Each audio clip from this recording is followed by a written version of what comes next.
Hi friends, first of all ரொம்ப நன்றி. நம்ம சேனலை சப்போர்ட் பண்ணுற ஒவ்வொரு நண்பர்களுக்கும் நாளைய மார்க்கெட்டுக்கான ஒரு சின்ன வியூவை பார்த்துடலாம். ஸோ ஃபஸ்ட்டு இன்றைக்கி மார்க்கெட் எப்படி இருந்தது அப்படின்றத ஃபஸ்ட்டு நம்ம தெரிஞ்சுக்கணும்.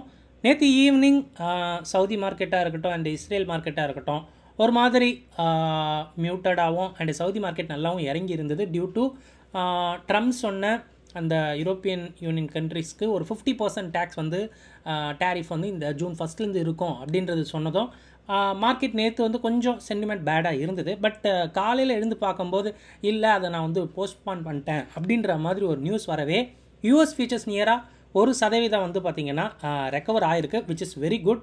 ஸோ அதனால் நம்ம எஸ்ஜிஎக்ஸ் நிஃப்டியோ மைனஸில் இருந்த பாயிண்ட் வந்து ப்ளஸில் வந்துருச்சு. ஸோ அது இல்லாமல் நம்ம இன்டர்னலாக நம்ம கண்ட்ரி வந்து பார்த்திங்கன்னா கொஞ்சம் நல்ல ஒரு இம்ப்ரூவ்மெண்ட்டில் இருக்குது. அது ஜிடிபி வைஸாக இருக்கட்டும் நிறைய விஷயம் கொஞ்சம் நல்லா இருக்குது அப்படின்றதுனால மார்க்கெட் வந்து பார்த்திங்கன்னா ஸ்டார்டிங்லேருந்தே மார்க்கெட் வந்து மேலே போக ஸ்டார்ட் ஆச்சு. நேற்றே நம்ம சொல்லியிருந்தோம் இந்த மாதிரி டவுனுக்குலாம் நம்ம மார்க்கெட் தயாராகவே இல்லை. ஸோ ஃப்ரைடே நம்ம மார்க்கெட் வந்து பொசிஷன் பில்ட் பண்ணது இந்த மாதிரி தான் பில்ட் பண்ணியிருக்காங்க அப்படின்றது நேற்று வீடியோவில் நம்ம சொன்னோம். ஸோ அதுபடியே மார்க்கெட் வந்து ஏறிச்சு. அந்த பிபி டைனமிக்கோடைய அந்த ரெசிஸ்டன்ஸில் நல்ல ஒரு ரெசிஸ்டன்ஸ் எடுத்து மார்க்கெட் வந்து பார்த்திங்கன்னா இறங்கி ஒரு மாதிரி ஸ்ட்ராங் கன்சாலிடேஷன்லேயே மார்க்கெட் முடிஞ்சிருச்சு. இந்த ஸ்ட்ராங் கன்சாலிடேஷனை நான் எப்படி பார்க்குறேன் அப்படின்னா அகெயின் மார்க்கெட் வந்து பார்த்திங்கன்னா ஒரு அப்சைடில் மூவ் ஆகலாம் அப்படின்றது தான். ஏன் அப்படின்றதுக்கான ஒவ்வொரு காரணமும் செக்லிஸ்ட்டில் வச்சுருக்கேன். நிஃப்டிக்கு ஸ்ட்ராடல் வந்து பார்த்திங்கன்னா 410. ஸோ ஒரு லாஸ்ட் ஒரு 3-4 நாளாக வந்து பார்த்திங்கன்னா இதே 400க்கு மேலே நிஃப்டி வந்து ஸ்ட்ராடல் ப்ரீமியம் வச்சுருக்கு அப்படின்னா இது ரொம்ப வந்து கஷ்டம். அடுத்த 2-3 நாட்களில் மார்க்கெட் வந்து பெருசாக மேபி ட்ரெண்ட் ஆகலாம். சென்செக்ஸ்க்கு கிட்டத்தட்ட வந்து ஆல்மோஸ்ட் 970 பாயிண்ட் இருக்குது. ஒரு நாள் தான் நாளைக்கு எக்ஸ்பைரி. பட் 970 பாயிண்ட் அப்படின்றது நியர்லி வந்து பார்த்திங்கன்னா 20,000 ரூபாய்க்கு ப்ரீமியம் கொடுத்துருக்காங்க அப்படின்னா நாளைக்கும் எனக்கு தெரிஞ்சு டைரக்ஷனல் ட்ரேடிங் இருக்கலாம் அப்படின்றது. நான் ஒரு 60-70% மேபி ஸ்லைட்டாக மேபி கொஞ்சம் கீழே இறங்க வாய்ப்பு அப்படின்ற மாதிரி நினைக்கிறேன். இன்றைக்கி யூஎஸ் ஹாலிடே அப்படின்றதுனால பெருசாக வந்து பார்த்திங்கன்னா நியூஸ் இருக்காது. எனக்கு தெரிஞ்சு ஃபெட் சேர்மன் வந்து இன்றைக்கி நைட்டு பேசுகிறாரு நம்ம டைம் 12 மணிக்கு மேலே. அது மேபி மார்க்கெட்டில் ஏதாவது வந்து ஒரு வால்டைல க்ரியேட் பண்ணலாம் அப்படின்றது தான். Let's see. அண்ட் முடிஞ்ச மார்க்கெட்டில் கிட்டத்தட்ட ஒரு 143 ஸ்டாக் லாங்காகவும் ஒரு 58 ஸ்டாக் வந்து பார்த்திங்கன்னா ஷார்ட்டாகவும் இருக்குது. லாங் தான் ரொம்ப அதிகமாக இருக்குது அப்படின்றதுனால அந்த சைட் நம்ம நிற்கலாம். மார்க்கெட்டில் லாங் பிளேயர்ஸ் இன்னும் அதிகமாக இருக்காங்க லாஸ்ட் 2 நாளுமே சேர்த்து. அண்ட் ஸ்ட்ராடல் ப்ரீமியத்தை பார்க்கும்போது start off the day Sensex நியராக வந்து 942 தான். பட் ஒரு பாயிண்ட் ஆஃப் டைமில் அது 1092க்கு போச்சு. ஸோ ஒரு 2 மணிக்கு மேலே அது நல்லாவே கம்மியாச்சு 916. எனக்கு கம்மி ஆகணும். ஏன்னா நாளைக்கு எக்ஸ்பைரி அப்படின்றதுனால ஒரேடியாக வந்து நாளைக்கு வந்து ஒரு மாதிரி டம்ப் பண்ணிட முடியாது. நாளைக்கு இனிஷியலாக ஒரு நல்ல வால்டாலிட்டி இருக்கும் அப்படின்றது வந்து நான் எதிர்பார்க்குறேன். மேபி சொல்ல முடியாது. லாஸ்ட் 2 நிஃப்டி எக்ஸ்பைரி மாதிரி கூட சென்செக்ஸ் நாளைக்கு இருக்க வாய்ப்பு ரொம்ப அதிகம். வால்டைலாக தான் இருக்கும் அப்படின்றது எந்த ஒரு மாற்று கருத்தும் இல்லை.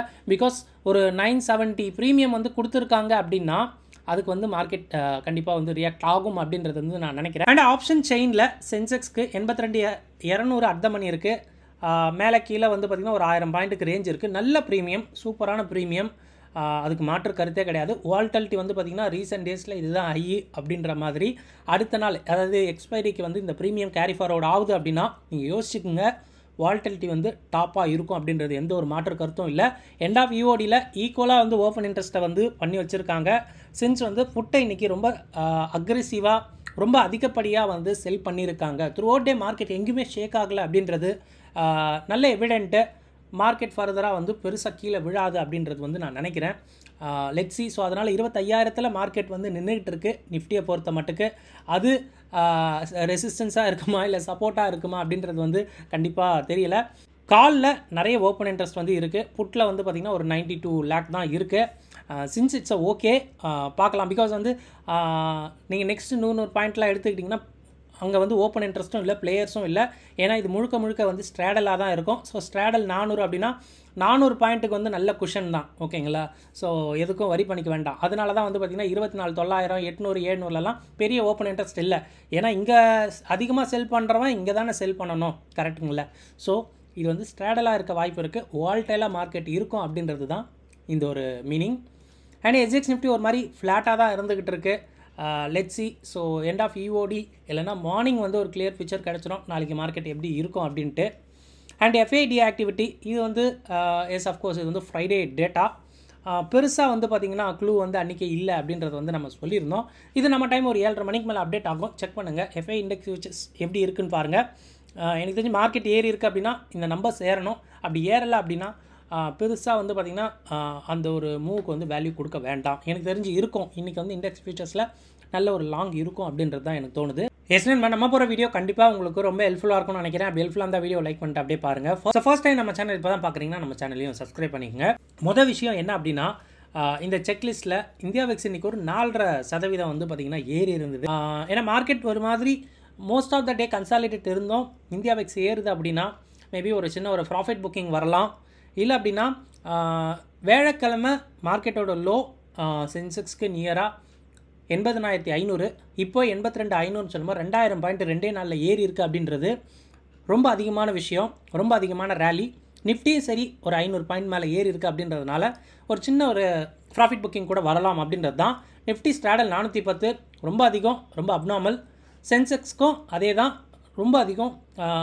ஒரு எக்ஸ்பைரி டேக்கு கியூ வந்து வால்டைலாக இருக்கும் அப்படின்றது தான்.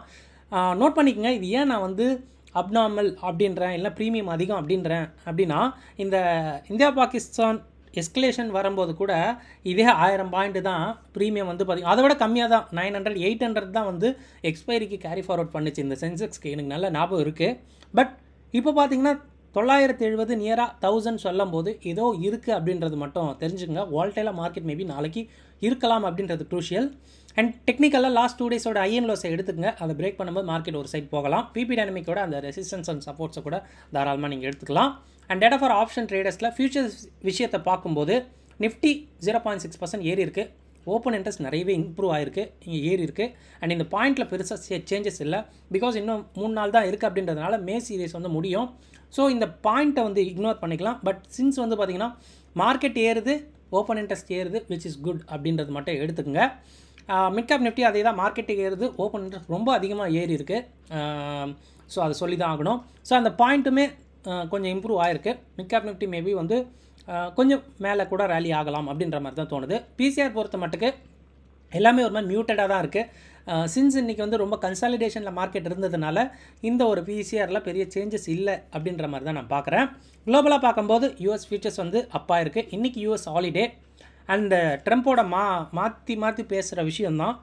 இன்னும் அவருக்கு வந்து ஒரு 3.5 வருஷம் டைம் இருக்குது அப்படின்றதுனால ஸோ இந்த மாதிரி நிறைய வந்து அறிக்கை விட வாய்ப்பு அதிகமாக இருக்குது. இது மார்க்கெட் வந்து பார்த்திங்கன்னா ரொம்ப ஸ்பீடாக வந்து அதை ரியாக்ட் பண்ணணும் அப்படின்றது வந்து நம்ம அதிகமாக டாக் பண்ணிகிட்டு இருந்தோம் அப்படின்னா அதுக்கான வேல்யூ கம்மியாகும்ல. ஸோ அந்த மாதிரி ட்ரம்ப்புக்கான அந்த வேல்யூ வந்து கம்மியாகும் அப்படின்றத நான் நினைக்கிறேன். ஏன்னா அன்றைக்கி டேக்ஸ் 1000 பாயிண்ட் இறங்குச்சு, இன்றைக்கி 1000 பாயிண்ட் ஏறி இருக்குது.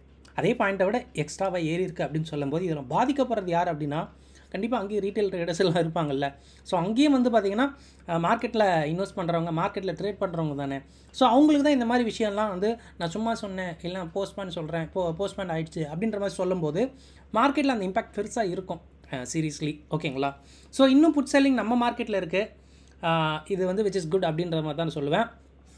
இதை நோட் பண்ணிங்களா அப்படின்ற மாதிரி ஒரு கொஷின் என்ன அப்படின்னா, லாஸ்ட் 3 டேஸில் பெருசாக வந்து டிகேவே கிடையாது. ஓகேங்களா? நிஃப்டியாக இருக்கட்டும், சென்செக்ஸாக இருக்கட்டும், எந்த ஒரு ஆப்ஷன் நீங்கள் எடுத்துக்கிட்டாலும் ஸோ சூப்பராக வந்து பார்த்திங்கன்னா ஐவி ஏறிக்கிட்டே இருக்குது. 16 சம்திங் வந்து ஐவி இன்றைக்கி 18.20 சொல்லும்போது சைலண்ட்டாக வால்டிலிட்டி அதோடைய விஷயத்தை ஏற்றிக்கிட்டு இருக்குது அப்படின்றதுனால டிகேவாக அது சாப்பிட்ருச்சு. டிகே நமக்கு கொடுக்கவே இல்லை, அதுக்கு பதிலாக ஐவி ஏறி இருக்குது.